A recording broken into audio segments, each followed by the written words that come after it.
Bonsoir, nous sommes de retour sur le plateau des 24 heures chrono de l'International. C'est la 24e heure et le tour de la planète est bouclé. Et nous sommes de retour à Paris pour cette émission de clôture. J'ai à mes côtés Laurence Hagenauer. Laurence Hagenauer, bonjour. Bonsoir. Bonsoir plutôt. Vous êtes directrice adjointe des Français à l'étranger et de l'administration consulaire. Donc, et vous dépendez du ministère des Affaires étrangères. Absolument. Alors, j'aimerais sur ce plateau qu'on clarifie un petit peu les choses. Alors, nous avons un réseau diplomatique très important. Le réseau diplomatique français est peut-être même le plus grand au monde.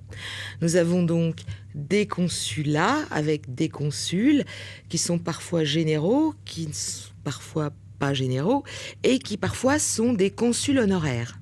Absolument. Et nous allons profiter de ce temps que nous allons passer ensemble pour que vous expliquiez aux gens qui nous regardent quel est le rôle du consul, quel est le rôle du consul honoraire. Alors, le réseau consulaire français est destiné en fait à tous les Français qui se trouvent à l'étranger. Donc, les 1,6 million Français qui résident à l'étranger, les 13 millions de Français qui voyagent aussi à l'étranger tous les ans. Donc, les consulats accompagnent les Français de la naissance jusqu'à la mort avec l'acte de naissance, l'acte de mariage, l'acte de décès également, les papiers d'identité. On peut se faire un passeport, une carte d'identité dans un consulat. Et puis aussi en cas de difficulté, si on se fait voler ses papiers, si on a besoin d'être rapatrié ou si on se trouve à être en prison, le réseau consulaire est là. Donc ça, c'est un réseau professionnel. Ce sont des gens qui sont diplomates de carrière, qui sont soit des employés expatriés venant de Paris, soit des employés locaux qui sont aussi à la base de notre réseau consulaire. Et à côté de ce réseau professionnel, nous avons le premier réseau en Europe de consuls honoraires. Donc, ce sont des personnalités qui sont bénévoles, qui sont choisies par les autorités françaises. Nous en avons 492. Donc, ils sont en général donc délégués dans des villes où il n'y a pas... Absolument. Ils sont là pour être en proximité, Suppléés, ouais. voilà, pour être en proximité avec la communauté française. Donc, ils sont choisis parce qu'ils sont connus, parce qu'ils ont déjà une place, soit dans la communauté française, soit auprès d'elle, pour exercer à la fois un rôle d'influence pour la France, mais également de l'assistance aux Français. Donc, ce sont des consuls honoraires. Ils sont prévus par la Convention de Vienne de 1963, mais ils n'ont pas toutes les capacités et toutes les compétences d'un consulat dont on parlait tout à l'heure. Donc, il y a un certain nombre de choses qu'on peut faire avec un consul honoraire et d'autres qu'on ne peut pas faire. Mais on peut, par exemple, les Français peuvent déjà venir chercher un passeport auprès d'un consul honoraire. C'est-à-dire qu'il va être fait au consulat général. Absolument. Et le consul honoraire va servir un peu pas de boîte aux lettres, mais enfin de transmission. De transmission. Il s'agit d'un service de proximité, en fait. Donc, le consul honoraire est là aussi pour prêter assistance aux Français qui pourraient être en difficulté, là, de la même façon, avec les moyens qu'il aura, qui seront moins importants, mais qu'un consul. Donc, les consuls honoraires sont très importants pour nous. Ils sont déployés partout dans le monde. Vous étiez tout à l'heure aux États-Unis. Nous avons 56 consuls honoraires aux États-Unis. Nous en avons plus de 15 au Mexique, où vous étiez également. Donc, c'est un réseau qui est extrêmement important et qui permet aux Français de trouver une écoute, de trouver... plus près qu'un consulat général ou qu'un consulat qui est en capitale ou dans une grande ville, de trouver quelqu'un qui pourra l'aider ou qui pourra le conseiller. Ce ne sont pas des diplomates. Ce ne sont pas des diplomates, ce sont des personnalités françaises ou locales ou double nationales qui exercent leurs fonctions à titre bénévole. Et ce ne sont pas des élus. Et ce ne sont pas des élus non plus. Est-ce qu'il y a une durée de contrat, entre guillemets, ou de mission ? Non. Non.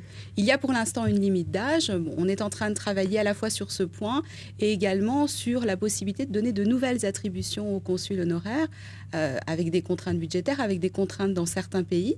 D'abord, tous les pays ne reconnaissent pas les consuls honoraires. Mais ce que nous voulons essayer de faire, c'est de permettre aux Français d'avoir accès aux consuls honoraires et d'avoir accès à des services de façon plus étendue. Donc, on est en train de travailler là-dessus. Je vous remercie beaucoup, Madame Hagenauer. Merci, bonsoir. Au revoir. On va faire une pause et on va se retrouver tout de suite après avec Philippe Sanson qui est directeur du CLES.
Donc de retour sur le plateau des 24 heures chrono de la 24e émission. J'ai à mes côtés Philippe Sanson, bonsoir. Bonsoir. Vous êtes directeur du CLES. Alors le CLES, c'est donc le Centre des liaisons européennes et internationales de la sécurité sociale. Et vous êtes arrivé il y a 15 jours en poste. Exact. Alors tout de suite, la question que je vais vous poser, pour tous ceux qui nous écoutent, c'est qu'est-ce qu'est le CLES et quelles sont ses actions et quel est son rôle? Alors le CLES, c'est ce qu'on appelle un établissement public, et en l'occurrence, c'est un établissement public qui est un organisme de liaison, comme vous l'avez dit, avec les organismes de sécurité sociale, ce qui est un peu particulier, parce qu'habituellement, on est établissement public au service uniquement des pouvoirs publics, dans les ministères. Là, on est organisme de liaison des organismes de sécurité sociale, et on a une compétence, je crois que c'est ça qu'il faut retenir, très très large. Une compétence sur l'ensemble des régimes de sécurité sociale, c'est-à-dire aussi bien les salariés, mais les indépendants et les agricoles. Ça, c'est la première chose qu'il faut le retenir, c'est un périmètre très large de compétences. Et deuxième caractéristique, on couvre tous les risques, tout type de prestations, que ce soit en matière de santé, de prestations familiales et de pension de vieillesse. Et ça, je crois que c'est une des caractéristiques. D'ailleurs, on est le seul État à s'être doté d'une telle structure ou guichet unique. Vous n'avez pas d'homologue quelque part dans un autre pays, hein? Non. Effectivement, qui couvre l'ensemble de ces prestations et de ces régimes. Alors, qui servez-vous, quelque part? Alors, on sert comme établissement public, et comme on l'a dit, et vous l'avez dit, organisme de liaison des liaisons entre les organismes de sécurité sociale, on sert les organismes de sécurité sociale. Mais finalement, au bénéfice de l'individu. Mais évidemment, c'est au bénéfice des droits que peuvent faire valoir les individus.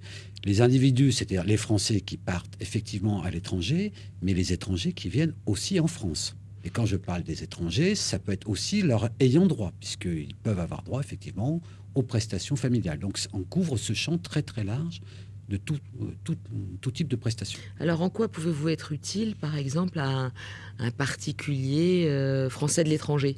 À quel moment il va vous contacter? Et d'ailleurs, vous contacte-t-il? Alors, il nous contacte, oui, soit directement par téléphone. On a des permanences téléphoniques, on a en moyenne 1300 appels par mois, sans compter les contacts directs qui peuvent se nouer avec les collaborateurs, mais c'est en passant par le standard. Des histoires de retraite Alors, c'est des histoires de pension de retraite. Vous avez une personne qui a travaillé en France, qui a pris sa retraite et qui est parti dans un pays ou autre, en dehors, par exemple. C'est le dernier courrier, vous plaisantez, mais c'est vrai. Oui, mais c'est et qui nous dit, j'ai du mal à obtenir mon droit à pension pour une période d'activité en Grèce. Et donc, il nous envoie des bulletins de salaire grecs. Bon.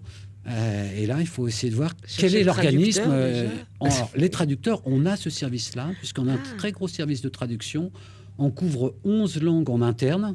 D'accord. Mais on peut traduire toute autre langue. Et là, on a des marchés de traduction, si vous voulez. Mais on peut traduire des documents, même si c'est très rare, en thaïlandais ou dans des langues plus rares. Je prenais cet exemple-là parce que c'est pas très fréquent. Mais donc, on fait ces traductions-là. Donc, ça veut dire que quand on est français de l'étranger, si on a un problème en termes de protection sociale, d'assurance vieillesse, parce qu'on a bougé, parce qu'on est allé d'un point A à un point B et après d'un point C, on peut contacter effectivement le CLES qui va nous apporter des éléments de réponse. On va apporter des éléments de réponse au moins sur le droit applicable. Voilà. Et si la personne n'a pas pu trouver vraiment le gestionnaire, en l'occurrence, savoir si c'est une caisse primaire ou telle caisse primaire ou telle caisse, on va l'aider, on va contacter les organismes. On peut contacter aussi des organismes de sécurité sociale étrangers pour essayer vraiment de débrouiller, entre guillemets, de trouver les solutions pour ne pas laisser des Français qui seraient comme ça dans l'interrogation. Alors, il ne nous reste pas beaucoup de temps. Simplement, on va le dire parce qu'on ne l'avait pas dit. Vos actions, très souvent, c'est de mettre en place des conventions bilatérales entre la France et des pays, mais pas forcément en Europe, ça peut être en Chine ou... Alors, nous avons effectivement actuellement 34 conventions, ce qu'on appelle bilatérales. Et là, c'est à la demande, je dirais, souvent des pays. Alors, on a des conventions historiques, par exemple, avec les pays du Maghreb. Bon, en matière de sécurité sociale, on a... Et donc, excusez-moi, je vous interromps, mais à quoi servent-elles ces conventions ? Alors, elles servent à régler toute une série de questions qui peut être simplement où est-ce que les cotisations sont payées, Mais ça peut aller beaucoup plus loin sur tel ou tel domaine en matière de prestations santé ou de pension de vieillesse. Donc là, ça dépend. Il n'y a pas, alors qu'au niveau européen, il y a des grands principes qui couvrent l'ensemble des droits, des principes de non-discrimination et de préservation des droits. Les conventions bilatérales, là, ça peut être très différent, sur les droits Mais prévus. c'est toujours personnalisé par rapport au pays à la demande, quoi. Oui, toujours. D'accord, très bien. Mais écoutez, j'espère que ceux qui nous ont écoutés n'hésiteront pas à contacter le CLES s'ils ont des problèmes. Merci. Vous m'avez confié une petite brochure et en zoomant dans le bas, on va pouvoir voir l'adresse du CLES. Oui, alors qui est connu, mais qui gagne encore sans doute à être connu. Voilà. Merci. Très bien. On va faire une pause et après, je vais accueillir deux invités et nous allons parler de l'interculturel et de son importance dans le cadre de négociations, voire même de distribution dans certains pays. Merci, Monsieur Sanson.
Alors nous sommes sur le plateau de TV5 Monde pour cette dernière émission des 24 heures chrono de l'international. J'accueille de nouveaux invités. Patricia Keltner-Monvernet, vous êtes déléguée générale et responsable du service juridique de l'APAC. L'APAC, c'est l'association professionnelle des agents commerciaux. Tout à fait. Bonsoir Patricia. Bonsoir. Marc Verger, bonsoir. Bonsoir. Vous êtes président de Berlitz France SAS. Exact. Voilà. Alors, on l'a vu, on a traversé 24 pays durant ces 24 heures, 24 villes, et à chaque fois, dans chaque ville, on s'est aperçu qu'il était important de comprendre la culture d'un pays pour pouvoir s'y développer, de comprendre comment il fonctionne, de ce qu'il faut faire, de ce qu'il ne faut pas faire. Et justement, j'aimerais, Patricia, qu'on évoque tout de suite l'intérêt de distribuer ces produits dans un pays avec des locaux, Oui. Des agents locaux. Oui. Je pense qu'effectivement, ça devrait être un passage obligé. Un réflexe. Un réflexe.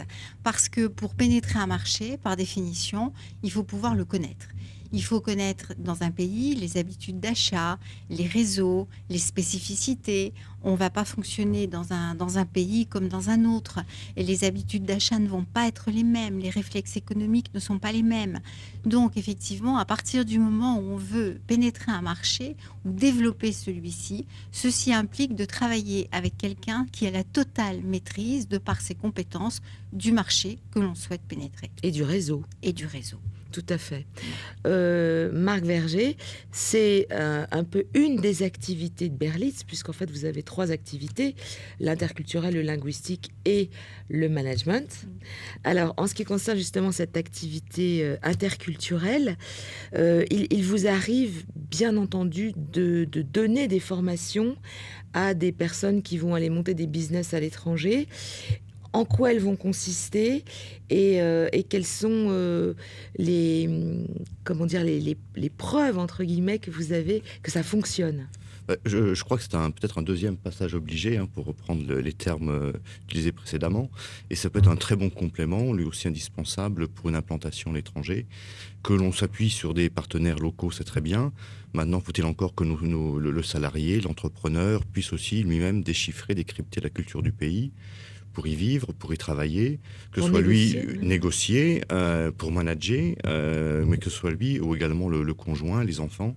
Il y a 3 populations que l'on peut également viser sur les formations interculturelles. Qu'on va accompagner en fait culturellement dans leur parcours. Voilà, donc il est vrai que le salarié ou l'entrepreneur, on va l'aider à négocier, on va l'aider à manager, à décrypter en fait en quoi la culture va influencer un certain nombre d'actes managériaux. Maintenant, il faut aussi aider le conjoint et les enfants qui sont encore très souvent oubliés par nombre d'entreprises dans le cas d'expatriation, même d'implantation définitive. C'est vrai. En quoi ça consiste une formation interculturelle? Comment ça se déroule? Bien, première chose, c'est déjà comprendre sa propre culture. En gros, français, ça veut dire quoi? Savoir qui on est. Qui on est, qui nous sommes, se regarder et en quoi la culture française peut impacter nos actes, nos décisions.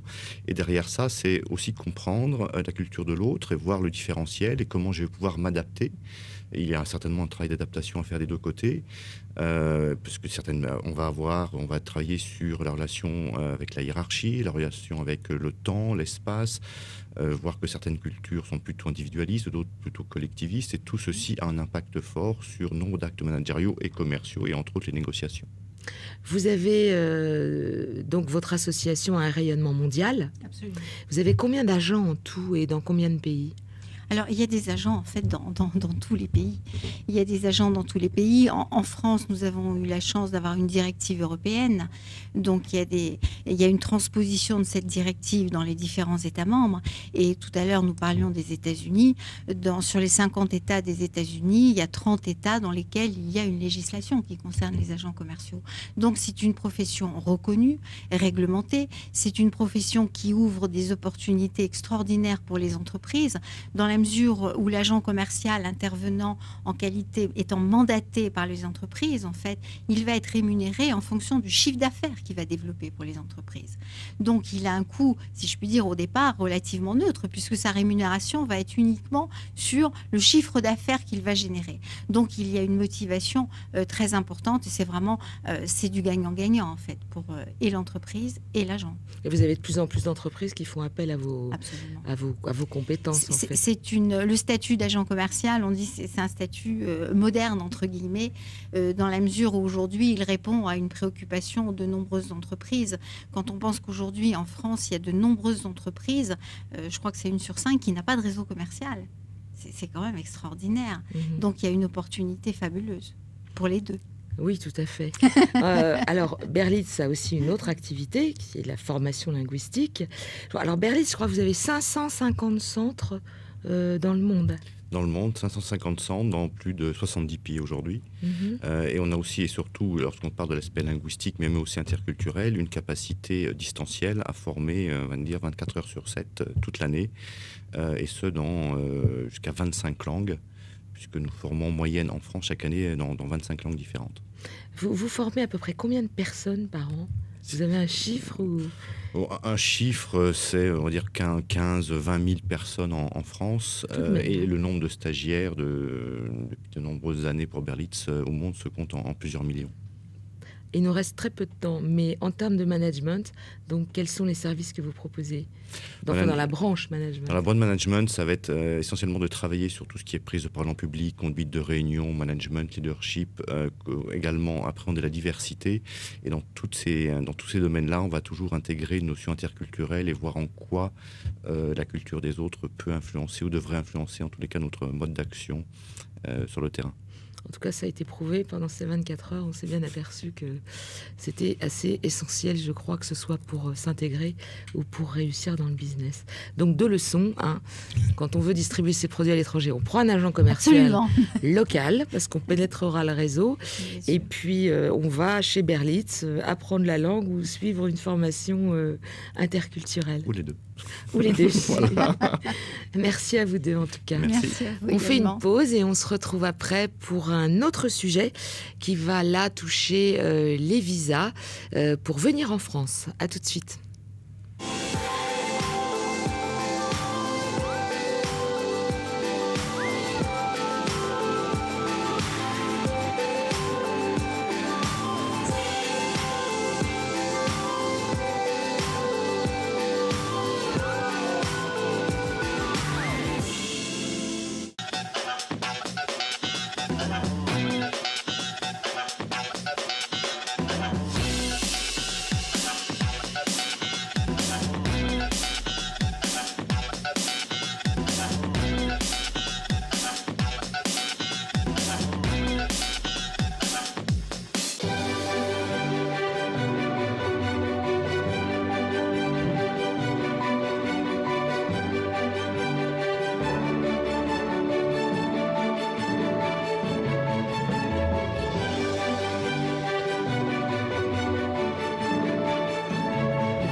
Pour cette 24e émission, j'accueille à mes côtés Delphine Martin. Vous êtes consultant senior immigration au cabinet d'avocat Karl Waïd et on va parler ensemble des visas pour les étrangers qui souhaitent venir en France puisque cette émission est consacrée à Paris. Tout à fait, bonsoir. Bonsoir. Notre cabinet d'avocats est spécialisé effectivement dans l'accompagnement, notamment des obtentions d'autorisation de travail, visa et titres de séjour pour les étrangers qui viennent s'installer en France, mais également pour les Français qui souhaitent partir à l'étranger et avoir besoin d'une assistance dans ce cadre-là.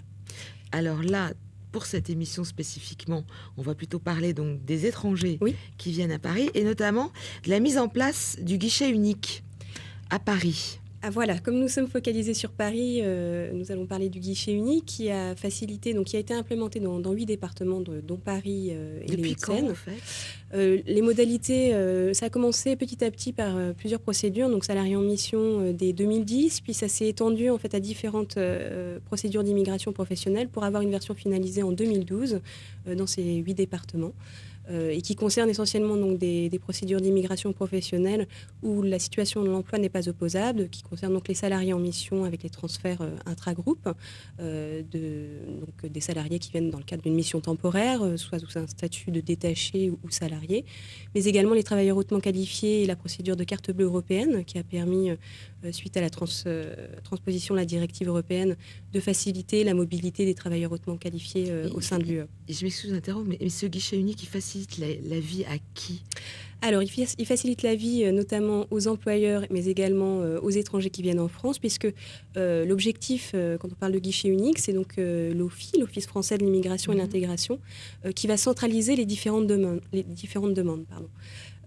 Puisque dans la chronologie d'un dossier, vous allez faire une demande d'autorisation de travail. OMI, voilà, exactement, et ancienne ANAM.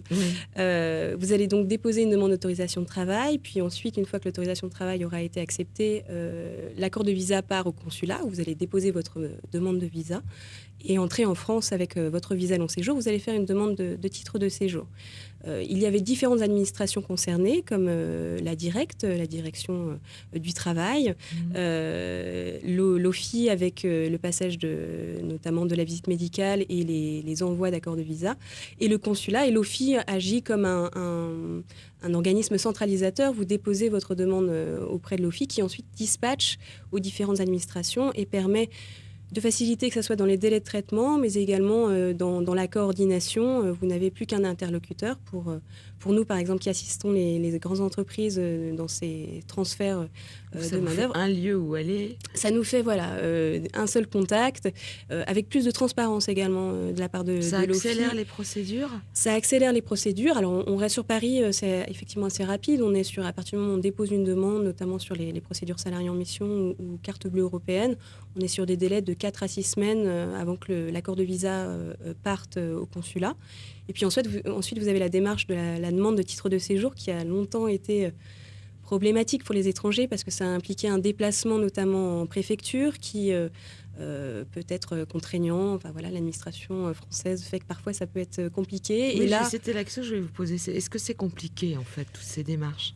Ça peut l'être parce qu'il y a la barrière de la langue et le personnel administratif ne parle pas forcément cette langue-là. Et puis certaines exigences en matière de documents qui peuvent être contraignants. Également les délais qui sont problématiques. Je pense notamment aux nationalités pour lesquelles une fois que le visa expire, le visa long séjour est généralement d'une durée de 3 mois, pendant lesquels vous devez, une fois que vous arrivez en France, faire les démarches pour obtenir un titre de séjour.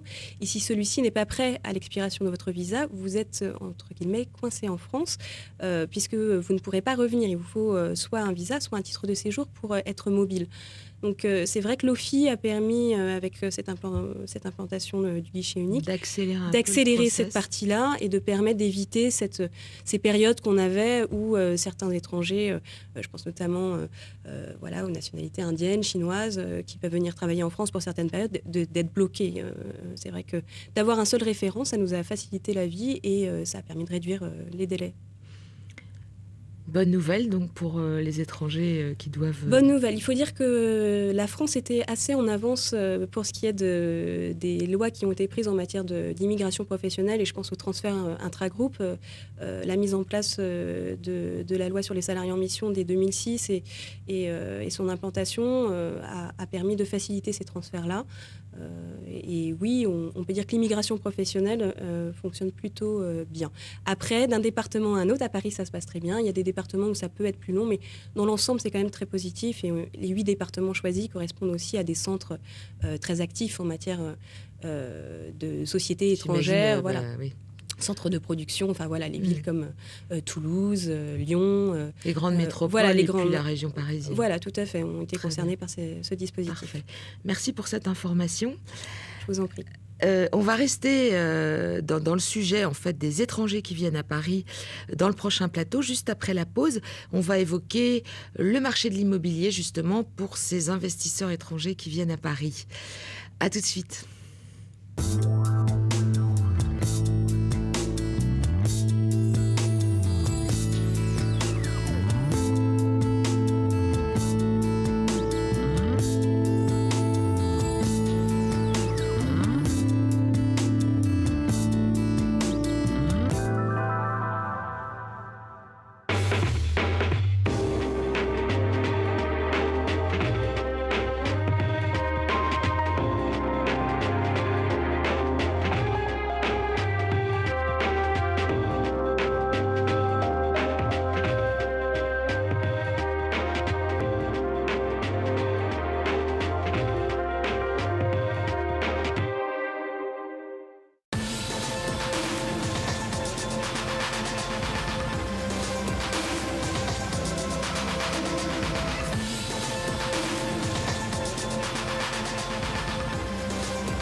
Dernier plateau de cette dernière émission des 24 heures chrono de l'International.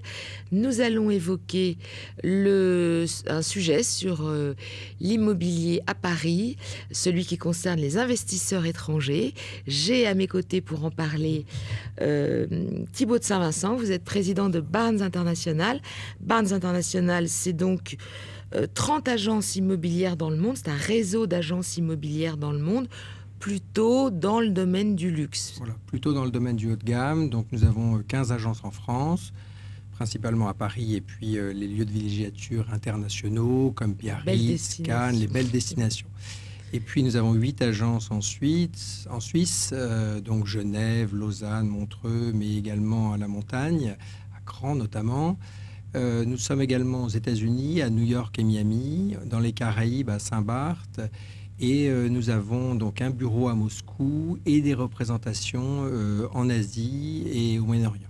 Et une agence à Neuilly, puisqu'on va parler justement... Et une agence à Neuilly également. Voilà. J'ai également à mes côtés Philippe Gauhaut. Vous êtes président de la Société de banque et d'expansion. Merci d'être avec nous ce soir. Également. Alors, Thibaut de Saint-Vincent, si on pouvait donc... On va planter le décor. Alors, qu'en est-il du marché de l'immobilier avec ces investisseurs étrangers à Paris et dans sa région? Voilà, alors ce qui est intéressant, c'est de voir que le marché de l'immobilier haut de gamme international se porte très bien, avec cette masse monétaire qui a enrichi davantage, on va dire, les grandes fortunes mondiales qui investissent prioritairement dans l'immobilier haut de gamme. Alors dans ce contexte, c'est vrai que ce qu'on le constate récemment, c'est que Paris a fait du surplace, voire pour les biens au-delà de 2 millions d'euros, les prix ont même baissé avec une demande... 20%, oui, de l'ordre de 20%. Tandis que les autres capitales, notamment Londres, qui a monté de 11%, New York, qui a monté de 13%, ont continué à monter. Ce qu'il est intéressant de voir, c'est qu'en 2009, donc il y a 4 ans, on avait New York qui était 10% moins cher que Paris, Londres qui était 20% plus cher que Paris. 4 ans plus tard, en 2013, nous sommes donc à Londres 2,2 fois plus cher que Paris, avec un prix moyen du mètre carré de 20 000 euros, alors qu'on est à 8 000 à Paris. Et à New York, nous sommes 1,7 fois plus cher. Comment on explique ça ? Bien, en fait, toutes ces capitales ont continué à bien attirer les clients internationaux, et notamment, ce sont d'un point de vue économique en Angleterre comme aux États-Unis. Bon, la reprise est là. En France, il y a à la fois l'économie qui tarde à reprendre, et puis également la fiscalité qui est extrêmement contraignante. On a des taux qui peuvent atteindre, pour les plus fortunés, 62,2% pour l'imposition des plus-values, contre 18% en Grande-Bretagne, voire 0% aux États-Unis. Lorsque vous rachetez un bien dans les 6 mois de la vente, vous êtes exonéré totalement de l'imposition des plus-values. Donc c'est vrai que tout ça fait qu'aujourd'hui, la France attire un peu moins. Mais ça veut aussi dire, si je peux me permettre, que c'est peut-être aussi l'occasion d'investir à Paris, parce qu'il n'y a jamais eu autant de biens de qualité.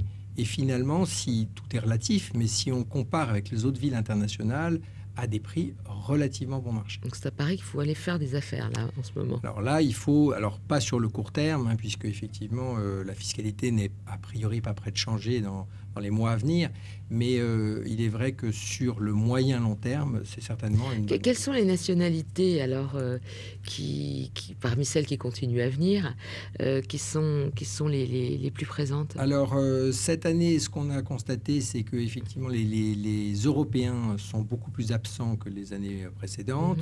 Maintenant, les Russes sont toujours là. On a fait au-delà de 5 millions d'euros, nous avons fait 30% de nos ventes à des gens du Moyen-Orient, mais également du Liban, ou des pays qui ont connu quelques difficultés, notamment la Tunisie, la Turquie. On a eu quand même quelques... Venezuela peut-être voilà. aussi. Alors on a également une clientèle d'Amérique du Sud. Les Brésiliens sont toujours très présents. Et puis on a eu une petite clientèle asiatique, et les Russes, faut le dire également, sont également encore présents. Une question, tous ces étrangers, vous faites pas que de la vente, vous faites aussi du locatif? Voilà, alors on fait de la location vide ou meublée, et notamment on travaille beaucoup avec la clientèle des sociétés multinationales qui logent donc une clientèle d'expatriés. Des cadres internationaux. Et ça, c'est aujourd'hui, les prix sont relativement raisonnables aussi. Un exemple? Alors finalement, on est plus ou moins à entre 25 et 30 euros du mètre carré à la location. Mais dans un beau quartier. Dans un beau quartier, avec là aujourd'hui une offre d'appartements meublés qui est très importante, avec des appartements de grande qualité, parce qu'on s'aperçoit finalement que la demande de ces sociétés est moindre qu'auparavant. Il y a moins d'expatriés, de cadres de sociétés multinationales qui s'installent actuellement en France que ça pouvait l'être il y a 2-3 ans. Alors ces cadres, quand ils arrivent et qu'ils veulent louer un bien, y a-t-il une difficulté majeure qu'ils rencontrent ? Oui, alors la principale des difficultés qui revient souvent, c'est les problèmes de garantie. Parce que, alors dans certains cas, c'est la société qui prend le bail à son nom. Dans ce cas-là, il n'y a pas de difficulté. Mais lorsque, et c'est souvent le cas, la société ne souhaite pas prendre le bail à son nom et que donc on a le cadre qui va prendre le bail à son nom, se pose souvent un problème de garantie car les propriétaires sont de plus en plus difficiles. Ils ne connaissent pas forcément cette clientèle de cadres expatriés. Et puis la loi protège les locataires. Alors effectivement, pourquoi ils sont difficiles ? Parce que la loi, contrairement à ce qui se passe dans les pays anglo-saxons notamment, les protège de manière relativement excessive. Aux États-Unis, en Angleterre, un locataire qui ne paye pas son loyer, en 2 mois, il est obligé de partir. Oui. En France, il faut compter 2 ans, voire davantage, ce qui fait que les propriétaires sont obligés de prendre les plus grandes garanties. Alors, ils vont demander des cautions bancaires le plus souvent, ce qui n'est parfois pas évident quand on a un loyer qui peut parfois être, quand on a des familles nombreuses, de 3 000, de 4 000 euros par mois. Voilà. Et nous avons la chance d'avoir sur le plateau Philippe Gohault, qui, lui, a la réponse à ce genre de problématique. Oui, alors effectivement, un des services que l'on a mis à disposition du personnel étranger, des groupes français ou des groupes internationaux, c'est la caution locative. Alors, pourquoi avoir fait cette démarche ? Parce que, comme nous le disait Thibault de Saint-Vincent, le premier besoin d'un cadre étranger lorsqu'il arrive à Paris, c'est un logement et des moyens de paiement. Alors, je reviendrai peut-être sur le deuxième aspect tout à l'heure, mais pour trouver un logement, aujourd'hui, compte tenu de la pression locative, compte tenu de la relative méfiance ou défiance que peuvent avoir les propriétaires ou leurs représentants, même, telle qu'elle est faite, et de par la loi, il faut apporter des garanties. Donc, notre banque, bien sûr, fait de la caution. Vous savez, c'est un vieux métier dans la banque, la caution. Mais ce qui est important, c'est pas si courant parce que vous n'êtes pas si nombreux à le faire. Nous ne sommes pas si nombreux que cela, mais ce qui est important dans l'activité de caution, c'est d'être très rapide. Comme vous le savez, lorsque vous avez trouvé un appartement ou une maison qui vous plaît, ça peut jouer en 24 heures. Ça se joue en 24 heures. Donc il faut que votre banque, que la banque soit réactive. Je vais employer un terme relativement trivial, qu'elle dégaine très vite. C'est-à-dire que l'acte de cautionnement, qui est le document qui fera foi de l'engagement de la banque envers son client, soit disponible. Et vous y arrivez. Et nous, ça fait partie, comme c'est un besoin, c'est le besoin de nos clients, eh bien on met tout en œuvre pour le faire. Il faut travailler, comme on dit, on travaille les process. Je pense que ça serait bien pour nos auditeurs que vous expliquiez un petit peu comment travaille la SBE, parce que vous avez un mode d'implantation qui est assez atypique. Oui, tout à fait. Nous sommes une banque un petit peu non conventionnelle. Notre particularité, c'est que depuis 25 ans, nous apportons un service de banque au personnel des grands groupes, et notamment des grands groupes internationaux.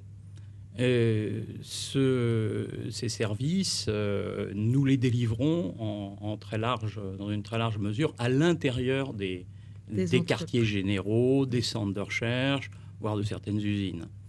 Ce qui est effectivement ce qui s'est passé au fil du temps, c'est que ces groupes ont développé en quelque sorte un brassage international de leur management, et nous avons vu arriver depuis déjà plusieurs années, depuis une quinzaine d'années, beaucoup de cadres étrangers à Paris, dans la région parisienne. Vous avez beaucoup d'impatriés. Beaucoup d'impatriés, des nationalités diverses. On voit, on a fait à la Société de Banque et d'Expansion, à la SBE, on a fait quasiment le tour de la planète. On connaît toutes les nationalités. Et la particularité de notre service, c'est, le sur-mesure, la disponibilité, surtout l'accompagnement, parce que bien sûr, nous visons pour les groupes qui font venir des cadres, nous visons une mise en opérationnalité rapide. C'est important d'avoir rapidement un compte, rapidement un logement pour pouvoir travailler, parce que c'est la raison pour laquelle les cadres viennent vous dans les la aidez région. aussi, mais il faut aussi leur donner du confort et qu'ils trouvent, qu'ils trouvent satisfaction dans notre pays. Il faut que nous soyons attractifs. La France a besoin d'être un pays attractif. Donc, nous donnons bien sûr de l'importance aux offres. C'est pour ça que nous mettons la caution en avant. Nous mettons de l'importance à la rapidité, à la réactivité, mais aussi à l'accompagnement. Parce qu'il ne s'agit pas de jeter les clés du compte sur un coin de table. Il faut aussi expliquer comment les choses fonctionnent dans notre pays. Tous les pays n'ont pas les mêmes systèmes bancaires, n'ont pas les mêmes us et coutumes. Nous expliquons, nous donnons des brochures et nos équipes sont disponibles. Elles parlent anglais. Pour nous, c'est un point important. C'est la langue de travail. Et nous mettons un point d'honneur, mais aussi un point d'efficacité à faire en sorte que nos équipes soient à l'aise dans cette langue internationale de travail. Quand justement vous avez des clients comme ça étrangers qui veulent louer un bien, ils ont déjà une banque, ils sont déjà bien... non, parfois ils viennent, on va dire, en prospection avant de s'installer avec leur famille, et donc il faut faire toutes les démarches. Ça fait partie de notre rôle justement de les accompagner, pas que sur la recherche d'un bien immobilier, mais également de leur permettre de rencontrer nos partenaires, dont la SBE, pour pouvoir les accompagner. Ça peut être sur ce problème de caution. On a même maintenant de très bonnes relations avec différentes écoles, notamment par exemple la British School de Paris, où on a aidé à plusieurs inscriptions. Ça peut aller sur des problèmes d'assurance. C'est très complet, parce qu'effectivement, l'expatrié qui arrive a besoin qu'on l'accompagne dans toutes ces démarches qui peuvent s'avérer un parcours du combattant s'il n'est pas directement orienté vers les bonnes personnes, comme monsieur. Tout à fait.